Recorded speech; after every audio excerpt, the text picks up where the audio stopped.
Hello and thank you for joining us on WebTV's exclusive session. I am Gabriel Jude. This session is especially meaningful because we are recognizing the most incredible and important people in our lives and in society, the backbone of society to say. I'm talking about that woman close to you right there. So as we celebrate women and their remarkable contribution to the economy this month of March, our focus is on female entrepreneurs.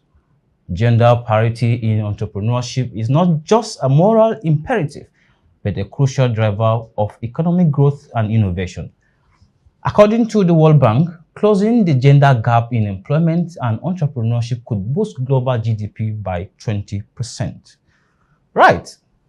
Our conversation today is on opportunities for scaling women-led businesses in Nigeria. And I will be doing this with a luminous, indomitable, resilient, and intelligent woman, the person of Dr. Funke Medun, CEO, Leapworld Limited. She is a World Bank trained business development support services consultant, a licensed HR practitioner, and an international development consultant with experience in entrepreneurship development.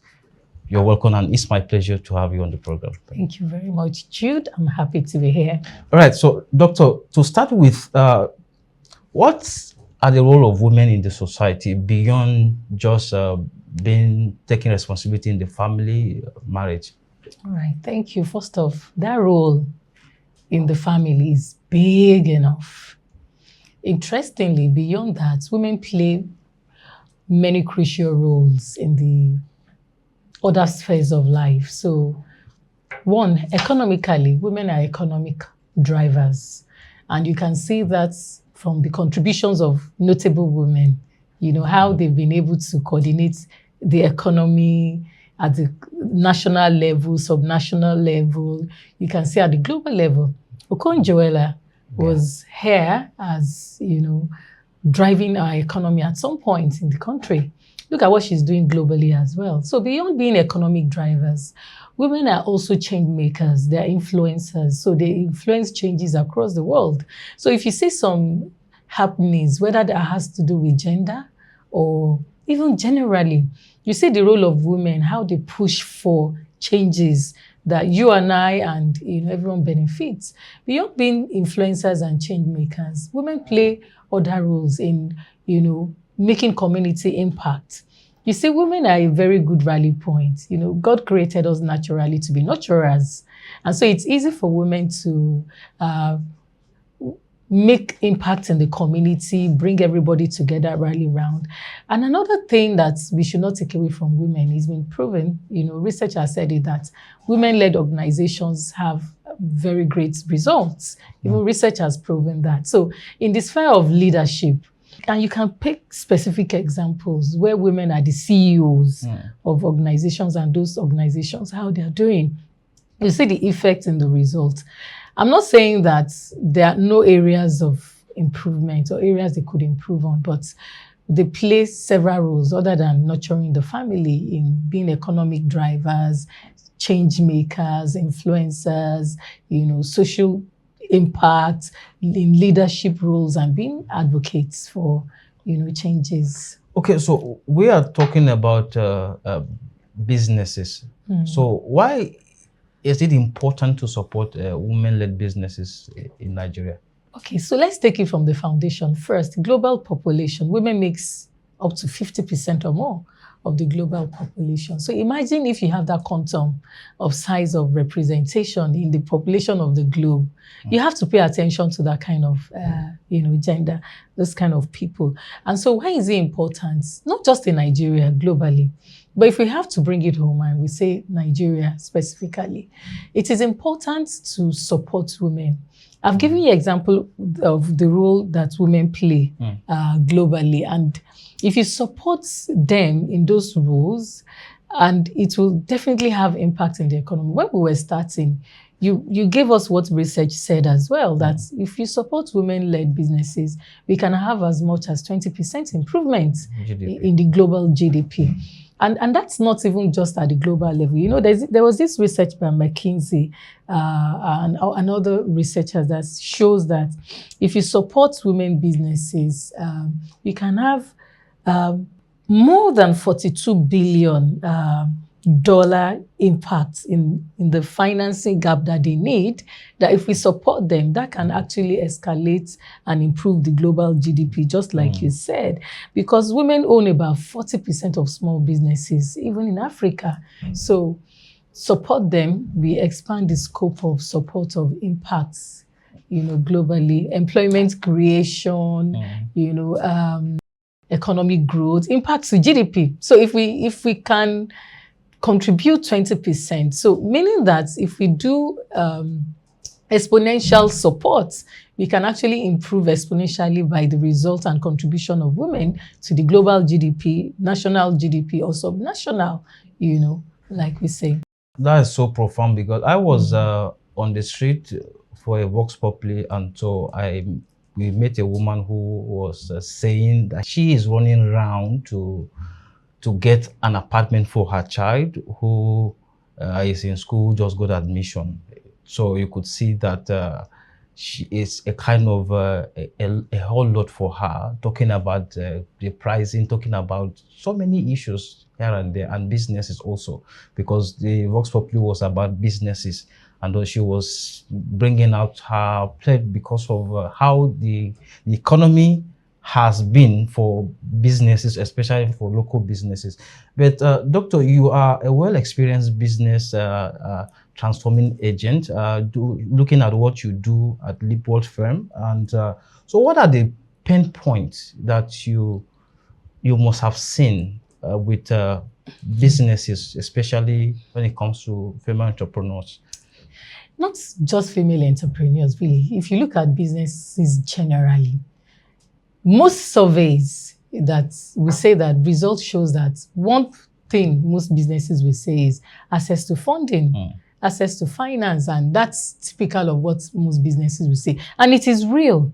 You just mentioned the example of, the Vox Populi you did, and she was saying that she was inundated, looking for funding to feed the children, the family, get a space for her business. So you can see that that's something funding can sort out. So for them in their businesses, so imagine if she doesn't have enough funds for her business at that local retail micro business level, what will typically happen is she would be eating up her capital.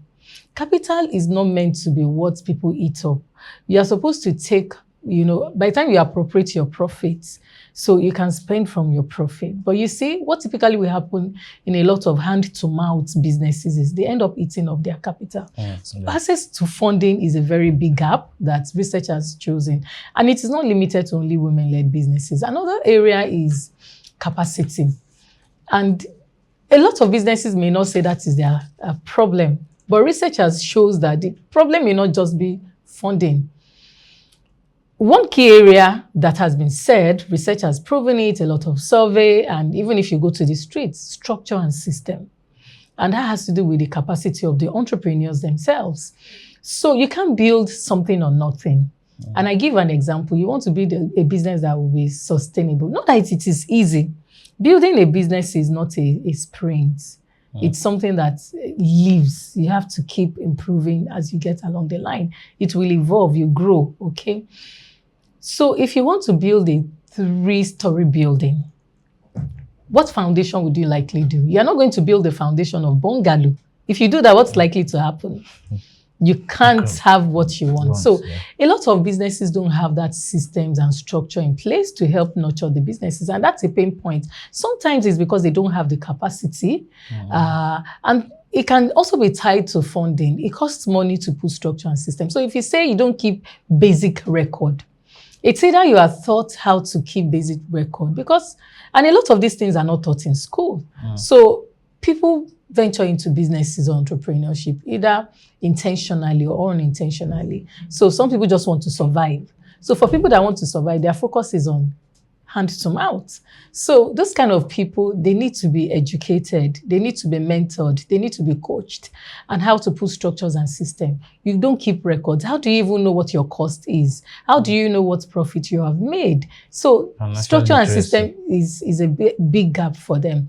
Another thing is beyond capacity building and funding is access to markets. Even if you have a good product, you have funding, and you don't have a good place to put your product or to sell, or you don't have the skill to do that. That's a pain point. So numerous, but you see key ones: access to funding, access to market, access to skill, capacity building. And they will say in African parlance, like we say, the baba of them all will be HR. No matter how much money you have, no matter how much market you have, if you don't have a good set of people in place to work with you, or if you don't have, because you can't do everything alone if you want to grow your business, you know. And so having the right talents in place, it's a challenge too, sometimes because people don't know how to get the right talent. Sometimes people cannot afford to get the quality talent they need. Sometimes people don't even have the skill. They don't even have the structure to retain the talents. So those are, from my experience and from research, those are the key pain point areas. Okay, so are there models or initiatives for scaling female entrepreneurs? Yes, there are. And so the first thing I would say is initiatives that people can use. Take the pain point first. So, you know, root cause analysis. We say, what are the pain points? If you solve the challenges that they have, then you're on the right path to helping businesses to scale. If we say funding, then how do we help them to access funding? And these things I mentioned, the 4 things I mentioned as pain point: access to funding, access to market, capacity building, access to talents and skills. They are related.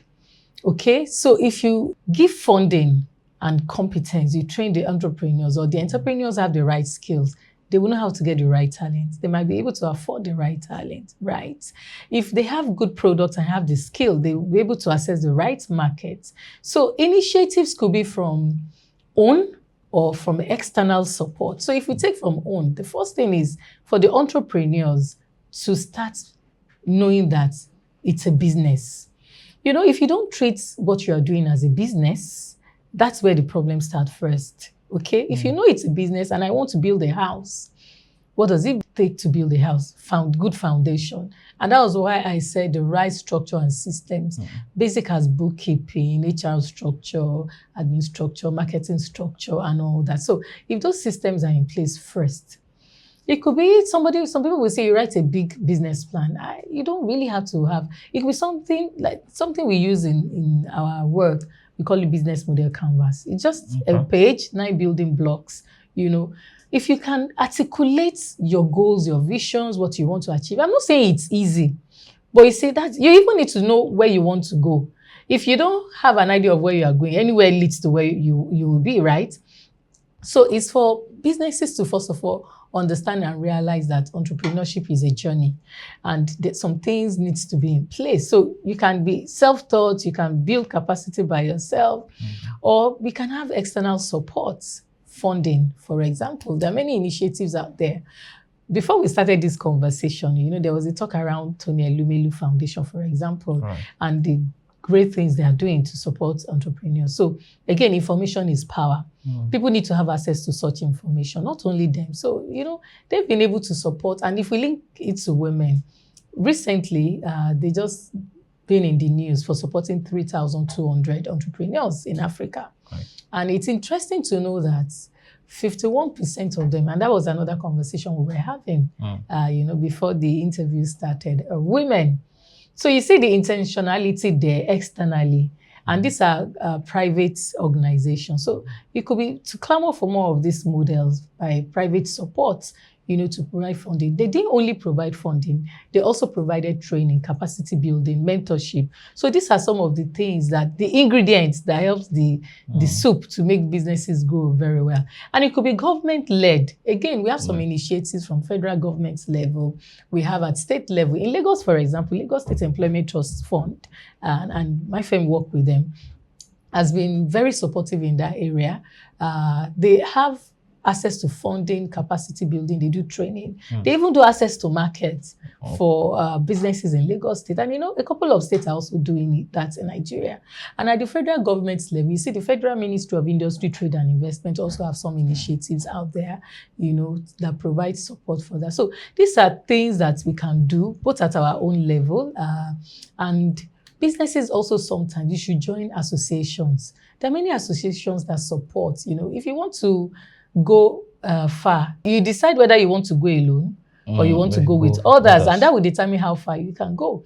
So having some of these associations or belonging to them, or where you have access to information and support, also helps. And the number of business associations here, not to, put any particular one out there. You have the likes of the NASME, NASI, Elvon, and a number of that, they help as well. Doctor, you are a member of WIMBIS, and so what is the level of advocacy in place of how to shape legislation, investment, and incentives for businesses? Thank you for bringing WIMBIS, and because we are even talking about it's our month, this is a month for International Women's Day. And even Mother's Day. Yeah, so everything is going together. So WIMBIS has played a very critical role in supporting women. We spoke about leadership. So, and they have a lot of initiatives. For example, the WIMBOD program. What WIMBOD program does is to prepare women ready for board and leadership positions. So that's one program that I will want to suggest that a lot of women should pay attention to, go for it if they can. A number of things that WIMBIS also does in the area of advocacy. Interestingly, this year I'm chairing the WIMBIS Advocacy Committee for 2026. Right. So there are lots of initiatives that we carried over from last year, and there's a current project that they are even doing with coalition of other organizations that they have funding for. So you see that women are being supported to vie for positions in leadership, whether political level, whether corporate level. WIMBIS plays a very critical role and pivotal role in the advocacy for initiatives that support women. One, we are very particular about this one, for example, that we've been talking with the Ministry of Labor and Productivity, are things that we can influence. We can't change the law. Not that we want to change the law, but we want to advocate to have initiatives that help women to advance in the workplace, practices that supports women's growth, either for their businesses or workplace, things that has to do with maybe maternity period, duration. And of course, we're even adding paternity to it this year, so that you can get the support that you have. So WIMBIS does advocacy, and we influence things around initiatives, practices that supports women generally in leadership position, in businesses, pushing them to be on board. We have trainings, we have mentorship programs, and we have a lot of initiatives like that. Yeah. Wow. So I really see that you have given us so much insight, especially for women, and indeed this year Women's Month is an impactful month for us, coming from what we heard from you. But then as we wind down, what is the outlook for the growth of women-led businesses in Nigeria and Africa as an extension? Yeah, so let's look at some numbers for Nigeria. The recent Nigerian Bureau of Statistics made and survey reports shows that we have over 39 million MSMEs in Nigeria, and they contribute up to 48% to GDP, as well as 6% of these businesses are small businesses. And it's also interesting to know that they contribute 80% to employment. About 25% of them are women. So big enough as well. And having this and linking it to our outlook from research, the outlook seems positive, because, and you can see women pivoting as well, women going into areas like digital space, the tech space. And from what we have seen and from what research have said, and from your Vox Populi and a number of other findings, suggest that the outlook is very positive. We will be gunning for economic impact. We'll be looking at, job creation. We'll be looking at building communities. And these are what all the efforts, like what the likes of the WIMBs, what the government is doing at the federal level, you know, at the national level, at subnational as well, and even globally, you can see a lot of impact. One of the program I belong to, an alumni of one of the government's exchange programs, you can also see that they intentionally create programs for women, even exchange programs, you know, that could help people to bring learnings home. And all this create very positive outlook for women-led businesses generally. Before I let you go, what's your last word for women, especially for this month? You know, when we started, I said supporting, okay, so I'll just say, and we should own it as women, that supporting women-led businesses is not just like a social inclusion agenda. It is an economic strategy. And, you know, when you support a woman, you support a whole community, you support a whole nation. So as women, we should aim for the best. Somebody will say, aim for the sky, aim for the stars. We should just aim for whatever we can. The sky is just even the beginning for us as women. So we should own it. And for what I would say to the people around us, the he for she, the men, that, you know, we need you. We're not competing with you, but we know that we complement you, and we need all the support we can. And women should not be treated like a commodity. We should also not see ourselves like that. We can be whatever we want to be. And, you know, everybody should also try to embrace that. And, you know, you help a woman, you help everybody. And you can see from the theme for this year, so everybody wins. We all gain by supporting women. Thank you so much, Doctor, for giving us that robust, insightful, lessons from women-led businesses, and also scaling up for the betterment of the country and the economy. And so we hope that we'll do this again, if not for women, but I think it's a continuous conversation we need to be putting across there, especially for financial literacy, because I know that I saw something and digital literacy as well. In fact, AI literacy has joined it now, so everything goes together. Right. You know. Thank you so much. Thank you. Thank you. And that will be all for this discussion on WebTV Exclusive. But before I let you go, a quick reminder, and which is my thought, that women are the power source. So endeavor to pay your bill of care correctly to ensure a steady power supply. All investments have returns, whether good or bad. So invest wisely. What I mean by that, invest in women. What you give out amounts to what you receive. And in the words of a former American President, Barack Obama, he says, and I quote, "Empowering women isn't just the right thing to do, it is the smart thing to do." Finally, we celebrate our women as pillars of society and agents of economic transformation. For more information on finance, the market, banking, the economy, and investing, please visit the Proshare website, watch WebTV on YouTube, and follow our social media platform on the screen. I am Gabriel Jude. Thank you for watching and have a great day.